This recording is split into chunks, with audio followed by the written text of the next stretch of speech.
Welcome to Design Signatures, a podcast by Fedrigoni, Masters of Paper and Creativity since 1888. Design Signatures is a series of conversations all about design, creativity, special paper, and beyond. I'm Ambra Fridegotto, Head of Marketing at Fedrigoni UK. On each episode, I'm joined by our long-term collaborators, Johnny Sevdos and Danny McNeil, co-founders of design studio TM. In this series, we're joined by international designers who are shaping the world of publishing. We'll dive into their stories, how they got started, their thoughts on where the industry is now, and where they see it heading in the future. Today, we're with David Pearson, book cover designer from London, England.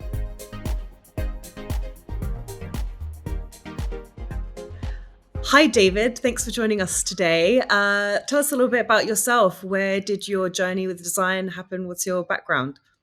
Hi. Thanks for having me. I'm just one of those very lucky people, I guess, that could only ever do one thing remotely well, and so my path was quite a straightforward one. It was just following a very straight line forwards. I've always thought it must be incredibly difficult to be multi-skilled and to leave things behind and never be quite sure that you made the right decision in life. But I never had that problem, so I've always really just pursued art and design and drawing and to the point where I suddenly had a decision to how do you monetize this? So it's kind of that simple, really. And your sort of early career was at Penguin, I think is the case. Working for such a historic publisher, did you find that was a bit of a straitjacket, or was that something you could challenge and work against? Like how did that go for you? How was your early career? Yeah, I was probably young enough to really revere Penguin in the way that you do maybe when you're slightly younger and your eyes are on stalks. And most of my design heroes from the past had come from Penguin. They'd worked for Penguin. There's something that resonated with me about publishing in particular, the way it allows you to work slowly, I guess. So you can pore over details and consider work in a sort of slower, more particular way. I've always been a very slow designer, and Penguin, they just really chimed with me as a company. Really, I saw what they'd done historically, what they were doing in the late 90s as being something that really spoke to me. What was your sort of progress there? You started. How old were you when you started, or what kind of level of your career were you at? Well, the day I graduated, I actually I did a degree in London. It's very expensive, and I remember thinking in my final year that I had to really seriously consider looking for work. Way before I finished my education, and so I was kind of silently applying for jobs before I graduated because I knew I wouldn't have much time afterwards to do that. There wouldn't be any cash reserves, if you like. So I saw a job for Penguin working in the text design department. So not working on covers, but setting the insides of books, typesetting and writing markups and things for typesetters to follow. So I pretended I could do that job, and I blagged my way through the interview and got in the building that way. Oh wow, okay. It was a strange few weeks initially because I was very out of my depth and I didn't fully know what I was doing, and I was just trying to kind of learn quickly without kind of raising too many red flags about the fact that I should never have been given a job. Did you have a lot of cover design work in your folio from university, or was it all new to you at that point? I had a bit. I don't know. I think I probably just more than anything just demonstrated a love of print and of type and of maybe I think as a cover designer, you it's not so much about having book cover work in your portfolio. I think it's more about proving that you can have ideas quite readily. That you can be a bit of a jack of all trades in that regard. I don't think it's an industry that necessarily is chasing people who've got one move. So I think if I had to guess, it was probably that aspect of my portfolio, but I'm really not sure. How long were you at Penguin for? I think it was about 6 years. But you've managed to retain. Do you still do work for them on a freelance basis? Yeah, I do. I mean, it's dried up a bit now. I think maybe 4 or 5 years ago was the last time I did some work for them, the John le Carré series. But this is freelance work. Things come and go, and you remain ever hopeful that you'll kind of someone will appear in your inbox again in the future. You just have to be okay with that. And designers fall in and out of favour all the time. It's just something that I guess you've got to accept. Yeah. How much would you say your sort of design process and approach to design been informed by that period at Penguin? Yeah, it's a difficult one to answer that, because there are so many. It was really quite unusual how many of my heroes all seem to work for the same company. So there's definitely something in the kind of water, if you like, that speaks to me, and I think constantly influences me even today. I'm still a weird collector of Penguin books, and there's a reason why I came up with the idea of doing Penguin by Design. It's because I wanted to get into the archive and kind of swim around in all the work of all these amazing designers. So it's constantly influencing me, as it should do, I suppose. If you're a cover designer, you can't overlook Penguin and all that they've offered up in the past. How did you make decisions about what covers to go in Penguin by Design? Was it you and Phil Baines who worked on that then? It was, yeah. So Phil gave me an initial shopping list of things that he wanted to kind of document. There are certain series designs and cover designs that everyone would expect to see in a book like that. And part of the joy for me was not only finding those and photographing those for Phil, but also finding other things that I thought he might want to write about. So it was just really exciting at the end of each day, offering up what these things that I'd discovered, and we both just became huge collectors in the process. Because we were getting so stimulated hour by hour by what we were seeing. When it comes to designing a book cover, I often think, there's an immediacy that you need to get across. And I think that's really true of your work. There's often that lovely, pure idea, which I think you could sort of link really closely to, advertising, in the same way. To when you're thinking about designing a book cover, what is your process? Are you thinking about that immediacy, that instant hit when someone looks at it on the shelf, that they just want to pick it up and sort of, look beneath the cover? I'd really be fascinated to hear about your process.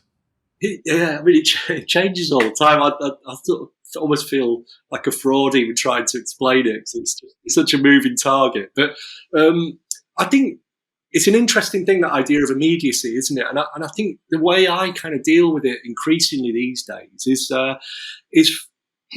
the thing that immediately will sort of someone will be confronted by in the shop. Hopefully, with my work now, is a lack of immediacy, if that makes any sense. It's almost kind of a willful ambiguity. Right.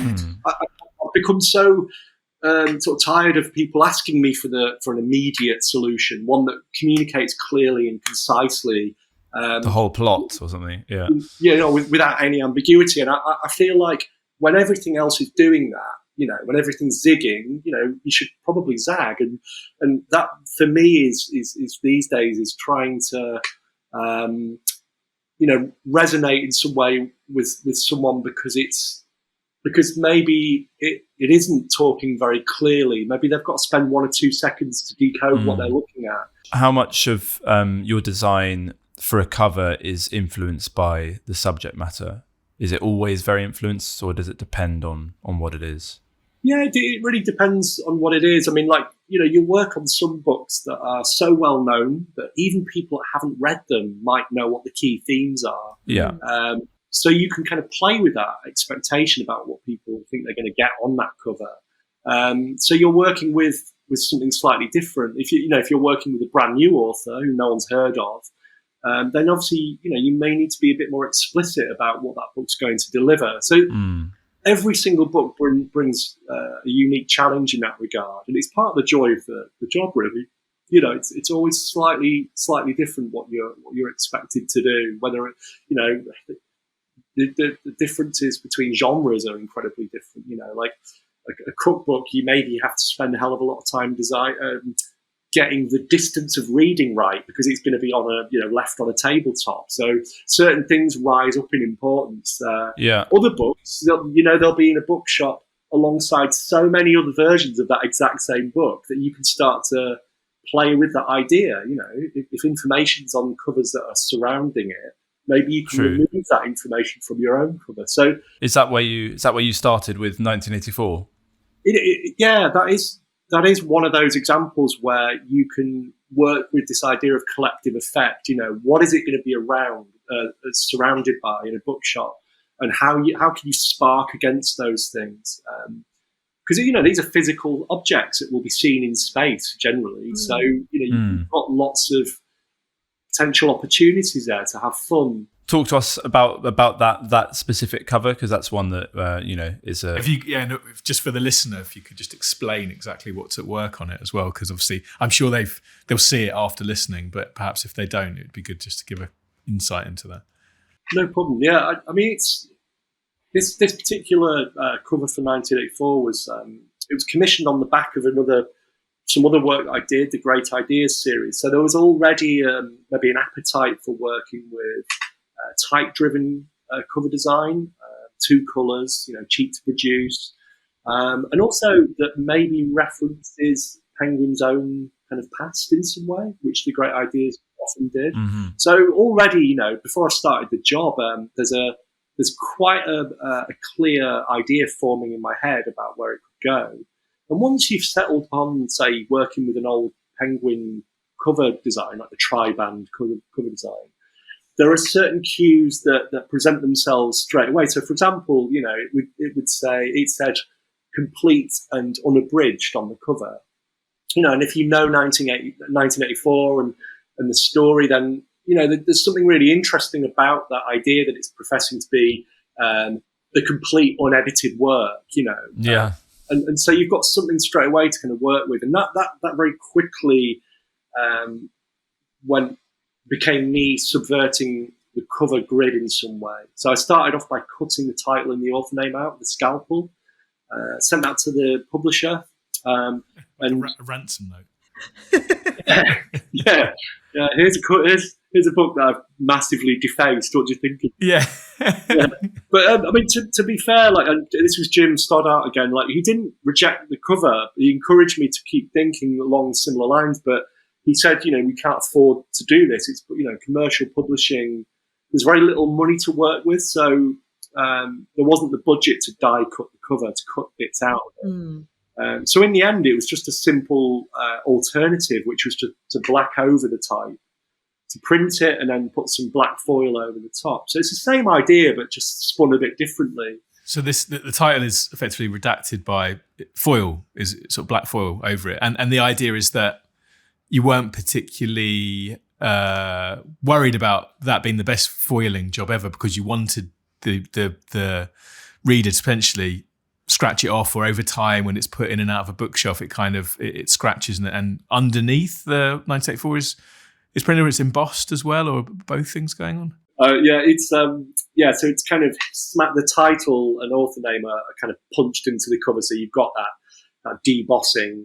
So it's visible on the surface of the paper, and then, like you say, the black goes over the top of it. The black foil it redacts the title, unless you have the book in your hand and you're holding it at a very particular angle. You can just about make out the title there. And that's really our job, is to get a book in someone's hand. So if you achieve that, that you're kind of almost there, and then other things kick in, like the blurb, and you know, they kind of take it on from there. It's a great example, I think, of really thinking about the production method, you know, in the simplest way as well, right? You're not really throwing loads of things at it. It's you know, 2-color print and a bit of foiling, but used really purposefully. I think that's what I like about commercial publishing in particular. It's quite lean in terms of what you can spend on materials. Yeah. But that makes you, as a designer, think incredibly hard about what you're doing and why. And so you've got this very, very small window of opportunity to get those things right. And I think, like most designers, I just enjoy those confines, those restrictions that you can kind of push against a little bit. I feel really creative in that kind of space. You know, when I'm given unlimited choices and an unlimited budget, which doesn't happen often, I kind of flounder a bit. I don't feel like I'm really bringing much to the table. So yeah, I kind of enjoy those restrictions. Do you know if like the sales of this edition of 1984 are stronger than previous ones? How does that? Do you ever have any insight into that? Like, how much? Because the book is it's a classic. Yeah. If you're told to go out and buy it for your GCSEs or whatever, you're gonna go and get one because it kind of sells itself in that way, right? Yeah. It's not necessarily about, but the design can add another layer to which it makes it.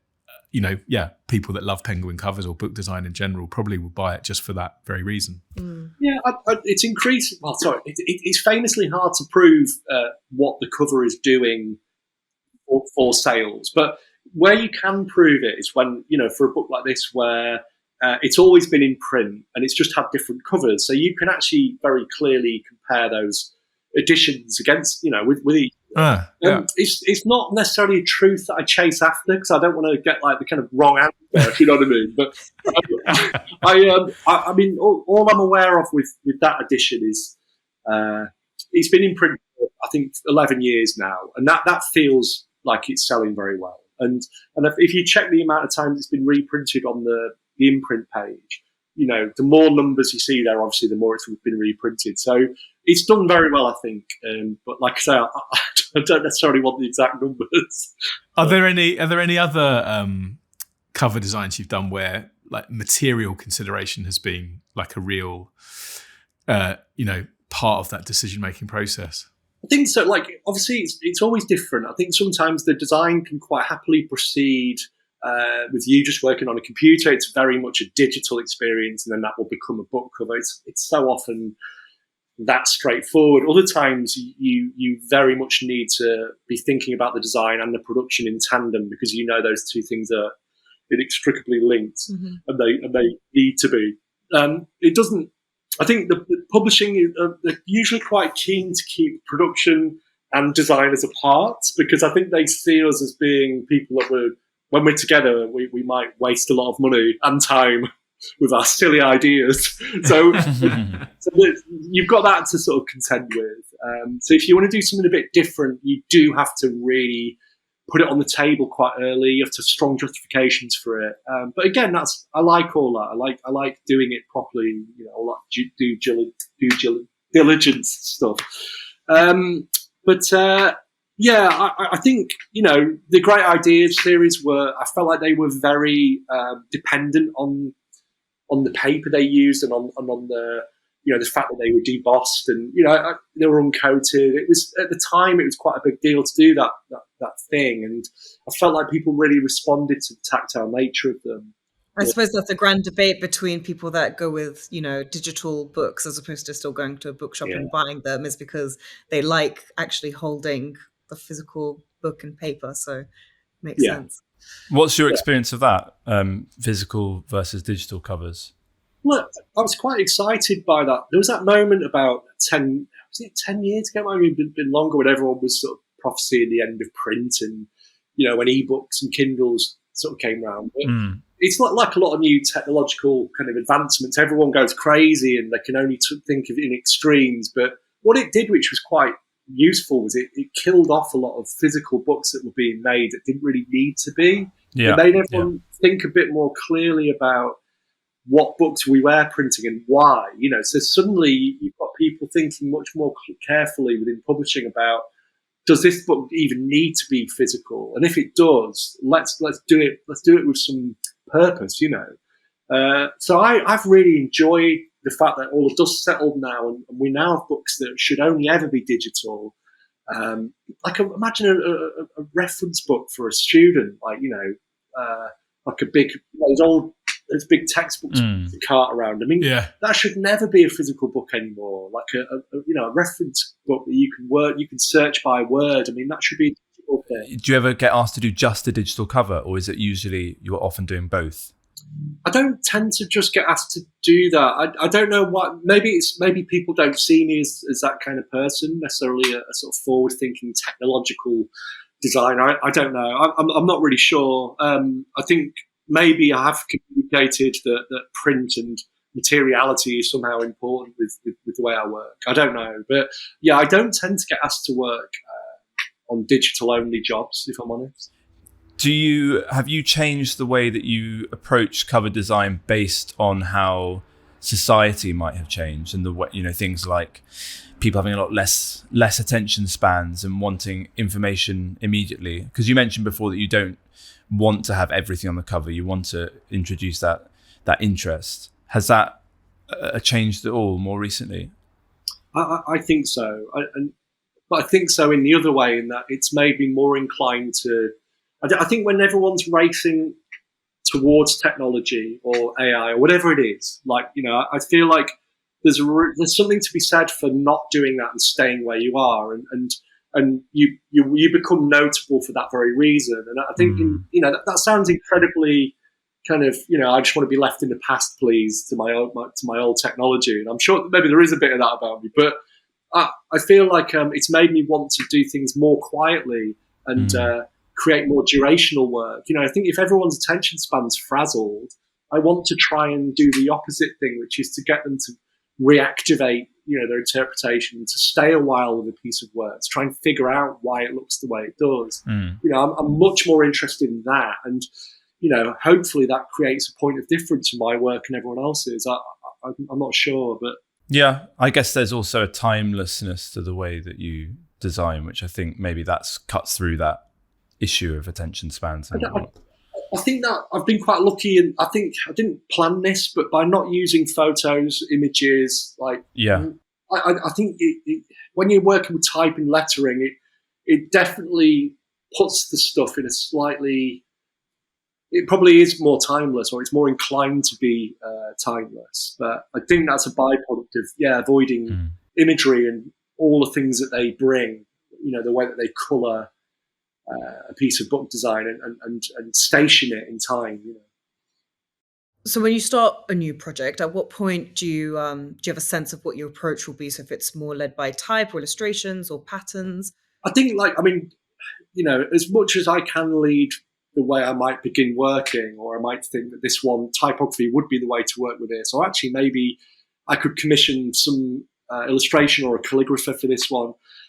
You've also got to balance that with what the book needs. I mean, I don't want to sit here and give you the impression that everything's up to me, because it really isn't. And the briefs we receive these days are often so fully formed and fleshed out that your job is quite often to try and show them an alternative as well as what they've asked for. Right. So, I don't want to pretend that people are arriving at my door and going, just do you, and that's going to be okay. If I did a cover this year and the author wanted a swan on the cover, so I had to create a swan, a picture of a swan. So, I can't then say, no, you're gonna get typography. So do you try to usually give more than one option then, or how does it? I'll be honest with you. I got I hope I'm in a good mood on this thing, because this morning I got my first round approval that I've had all year. Oh wow! So first round. So that's the first. A first round I'll offer up maybe in this case 4 book covers. Okay. All very different. And they pick one of them without changes, and I think that's happened to me less than 5 times in my life. Wow, that's amazing. Okay. Yeah, that definitely makes us well done. Definitely makes us feel better. We've spoken to a few other people that have said they only show one thing to a client, and it made us want to go and sit in a dark room, because that's not what we do. Yeah, we definitely over deliver. We'll give someone 10 routes if we think they're all looking good and I think it's achieve something. Yeah, it's too hard for us to decide on one thing that we like. I think we've got too many voices in our head, let alone in the studio. So yeah, you've got to get it all out onto paper, haven't you? That's a good point. What's the actual process of getting a book cover signed off? Who do you normally have to persuade first? Is it sort of levels of publisher, then author? I think it's again, it's a very difficult one to answer, because it's always a bit different. Okay. I think increasingly I'm being commissioned by editors, which historically would have been art directors or designers, and I feel like there's there's a lot more delegation now to editors. So you could get commissioned by the person that bought the book and is talking every day to the author, and that opens up interesting possibilities because you're being led by someone who's justifying to you why they bought the book, why they were excited about it, what the key themes are. They'll often talk to you about the book in very emotive ways. Whereas, say, an art director would be much more about, here's the vision for what we want the book to do. So it becomes very, very image-led very quickly. And I'm not saying one's better than the other. I do think that editors generally are more inclined to be led by, what Instagram is showing them that week. That could be quite a hard thing to turn around. Yeah. And it's one of the reasons why editors are suddenly now interested in commissioning designers, I think, because they suddenly care very much about the way books are perceived online and otherwise, as our authors. I mean, God, when I started my job, a lot of authors couldn't give a shit what you were going to put on their cover. Like some really did, obviously, but I think the value of a cover visual has taken on all sorts of different meaning now. Because of the way it's disseminated, But you try and read every single book that you have to do a cover for, or you go by a summary, or you just trust what's the kind of blurb that the editor or author gives you. Again, it's always different. A lot of the times the book's not written by the time I get commissioned, so you're almost working on a promise that it will one day be written, and there might be a sample chapter or just a summary at that point. So that can be really helpful in some ways, because like I said earlier, if you can then talk to the author or the editor potentially about what the book's going to be. It's going to be situated. What's the temperature like? What's its geographical location? You talk in more emotive ways sometimes, and I hate to say it, but sometimes I've read the book and you have no better idea at the end of that process what it should be than you did at the beginning. So sometimes actually just chatting to someone can be the best route. It's different every time, and there are other times where I hate to admit it, but a book is so well known. I might have seen the film. I might have maybe I studied part of the book at school or something. I feel like I know enough. It's a bad thing to admit, but sometimes you don't read the whole thing. What about with books that have been around for a very long time and that have a lot of editions? Do you look through them? Do you try and differentiate specifically? Like, how do you approach? It must be a different thing to designing without even the book being completed. Yeah, I think that's an interesting one. It doesn't always come up, but yeah, if you're working on something that's been printed forever, it has lots of different covers. The first thing you tend to do is a bit of a stock take of what design moves have been made already, because you don't want to retrace old steps.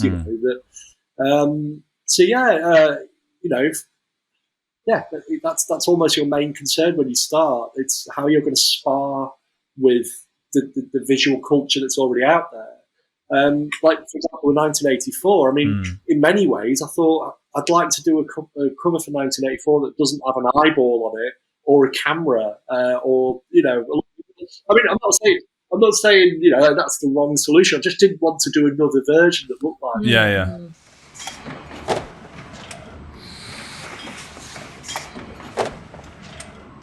I was going to ask you about the John le Carré covers, because I think you collaborate with a copywriter, Nick Asprey, quite often, or at least on that project for sure. At what point did that strike you as a project? Yeah, it's going to be type-led, and I'm going to need to commission someone else to help me, generate the concept or the words that go on it. Because the detail on the cover in terms of all of the little call-outs and typographic elements that are on there are all quite fascinating. And I wonder what the decision-making process was around that. It's I've always wanted to work with Nick, and I just had to wait long enough, and then that job came around, and the way it was all being developed, it just opened, the door opened, and it was like, now I can work with him. I can reach out to him. I of course had to get that signed off with people at Penguin, and they couldn't quite understand initially why I was looking to hire copy editor when they have a whole department of them. Yeah. So there was potential for massive offence there, and people I know and care about. But I think it was such a sort of distinct commission in terms of I just saw him as being the exact right copywriter to do it justice, and it was very interested in using older language. So just to go back a couple of steps, I mean, you know, a bit like with 1984, with that series, I'm looking at covers that already exist and thinking, well, I don't need to do any of those things. Maybe these could just be slightly different at this series, and I'm looking back at what book covers looked like during the period that those novels were written. A lot of them really played up marketing copy and used it in quite dramatic ways. Yeah. In a way that we actually don't do anymore. Like we don't use marketing copy in very fun, you know, in your face kind of ways. It's quite kind of, I don't know. I don't know what I'm trying to say. It is quite alien, isn't it? Now, when you look at the covers, if I think back to the 90s, I probably imagine a sort of paperback cover it, you know, with those kind of call outs and marketing copy on it. But now, yeah, you're right. You don't see it at all. I was very interested in that use of plain language, like, for example, using the word good instead of extraordinary, or you must read this book. You know, you will die if you don't read this book. Like none of that means anything to us anymore, because every book tells you that it's an astonishing experience. And actually, if one of them tells you this book's good, you're going to notice that more. So the logic was, you know, you're going, you know, down around the bookshop and everything is as you would expect, and then you suddenly see a book cover that says 40,000 words on it, or something a bit odd. You know. That might be that. And on a job like that, and just generally when you're working, like when do you know that you're ready to present to a client? Because we've already found out about some of the fees that you've had for, I guess, some iconic projects. So clearly, maybe the money isn't the deciding factor of how much energy you put into something. So, it can be a decisive factor very often. At what point do you go, right, that's it, I'm baked, I'm done, I'm ready to take these to the client? Yeah, I mean, it's important to point out, like, it's a terrible thing to say this because money is so important. It's so important in terms of changing, you know, granting access to the industry to people that, like, you know, don't have, you know, a separate revenue stream propping them up. And, you know, publishing, the money is really bad in publishing it, and it has never gone up, really, not while I've been working in it. But, you know, I think I've just accepted for so long that it is that way. You know, it's a numbers game. You've got to do lots of work to make a requisite amount of money. And I think, you know, even with the Le Carré job, I think it was just assumed very early on that I would share my money in some way with Nick. And so it's a bit of a strange industry in that regard. And so you're doing it in so many ways because you love what you're doing. And I know that's lame and it shouldn't be the case, but unfortunately it is a bit like that, publishing. Your work with Editions Ulmer is, I guess, from other covers that we've been talking about, you know, in terms of being type-led, is kind of purely pattern-based, illustrative, which I think is quite different overall when you look at your sort of portfolio of work. It does sort of stand out, and it's beautiful. You know, it's a lovely piece. Could you tell us a bit about that? And also, it's a French publisher, I think, and what the difference between the trade book market in the, you know, between the UK and France, like how different they are, and maybe why they would require sort of a different approach for a cover. Yeah, they approached me when I was still when I was working at Penguin. So I didn't have my own computer, so I tended to work quite late at Penguin, and I just got this call at my desk when I was 2 or 3 years into my career, and it was Laurent Loire who runs Editions Ulmer. It's a small French publisher. Moonlighting was allowed then. That moonlighting was part and parcel of the norm. Should I? Not strictly. Yeah, no, I did. I definitely did moonlight, and then that's ultimately what encouraged me to go freelance in the end. It was knowing that I had a client like Ulmer in my back pocket, and that was really meaningful for me. And it's my longest serving client, and it's built on you know, trust. You know, like we've walked side by side through their whole, you know, the whole like history of their short history of their publishing company, and I've always done everything, and they've trusted me, and I'm loyal. But we're very loyal to each other, which is weirdly rare, I've found, in publishing. Yeah. And yeah, like they've just done that lovely thing, which I think all designers are probably chasing after, where they've allowed the thing that we created to just remain untouched. So you've got 20 years of like the same cover design. And of course, when you've got that, it becomes familiar to people. It becomes trusted. You can build value on it really gradually. This look, this kind of brand look.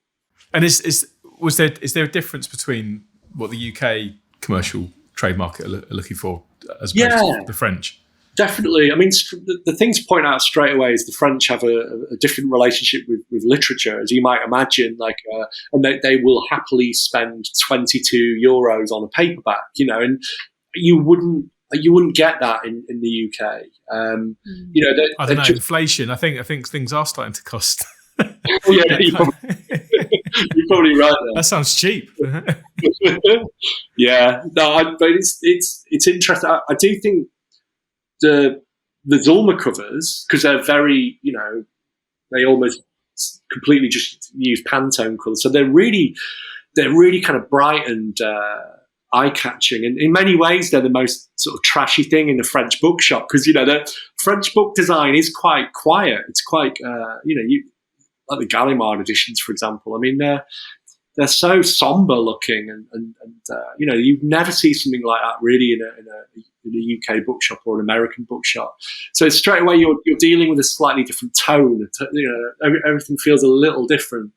But it also enables you to be quite quiet. Like the typography on those covers is incredibly dialed down. It's not screaming at anyone. So it's just the colours and the patterns that are doing that. Do you start your design by like sketching on paper, or do you jump straight away into creating digitally? It's always different. I mean, I'm working after this. I'm going to be like sticking pins into a bit of cardboard and then sewing, using some thread to stitch through the pins. So it's sort of everything really. Like sometimes it's completely digital. Sometimes it's potato printing and making a mess. It's whatever feels right that day really. Love that. Yeah, sorry. Sort of to wrap up, what are you working on at the moment? Like other than the sort of sticking things into cardboard, like what's tell us more about that. That sounds fascinating. Well, it's someone asked me to create a sign on some card. So cardboard was very much the material I had to use, and so obviously you straight away you're working with a physical material. And cardboard, you can't trace anything onto cardboard. It's completely, opaque. So it's just, it's just nice. Someone gave me the opportunity to work with my hands and with ink and with thread and with pins, and just like, okay, great, I'll do that for a bit, and then I'll jump from that onto God knows what later this afternoon. But David, thank you so much. That's been really, really fascinating insight. Thanks for your time. Thank you. No, thank you. It's a pleasure, and thanks for inviting me to do this. It's really it's an honour. Thanks. Very flattered. Thanks for listening to Design Signatures.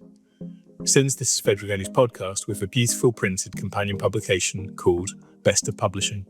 It's made up of 3 parts: Read Me, which showcases the work of the talented guests on this podcast; Choose Me, a fan swatch sorted by how the paper is used rather than the product type; and Footnotes, a practical guide to the art of publishing. We hope this toolkit and podcast inspire you. Want to learn more? Just reach out.